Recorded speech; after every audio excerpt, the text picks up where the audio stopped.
അദ്ദേഹം മദീനയിലേക്ക് യാത്ര ചെയ്തു വന്നപ്പോൾ നബി സല്ലല്ലാഹു അലൈഹി വസല്ലം അദ്ദേഹത്തോട് പറഞ്ഞു, നിങ്ങൾ ഭക്ഷിക്കൂ, എൻ്റെ കൂടെ വന്ന് ഭക്ഷിക്കൂ എന്ന് പറഞ്ഞു. അപ്പം ഭക്ഷണത്തിന് വിളിച്ചപ്പോൾ അദ്ദേഹം പറഞ്ഞു, യാ റസൂലല്ലാഹ് ഇന്നി സായിം, തിരുദൂതരെ ഞാൻ നോമ്പുകാരനാണ്. അപ്പോൾ റസൂലുള്ളാഹി സ്വല്ലല്ലാഹു അലൈഹി വസല്ലം അദ്ദേഹത്തെ വിളിച്ചിട്ട് പറഞ്ഞു, അല്ലാഹു സുബ്ഹാനഹു വ തആല യാത്രക്കാരന് 4 റക്അത്തുള്ള നിസ്കാരം അതിൻ്റെ പകുതിയിൽ ഇളവ് നൽകി.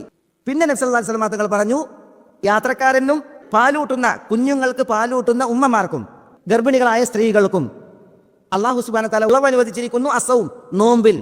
അവർ പിന്നീട് ആ നോമ്പ് അവസരം വരുമ്പോൾ നോറ്റ് വീട്ടിയാൽ മതി. പക്ഷേ യാത്ര ക്ലേശപൂർണ്ണമല്ല എങ്കിൽ ഒരാൾക്ക് നോമ്പെടുക്കാം.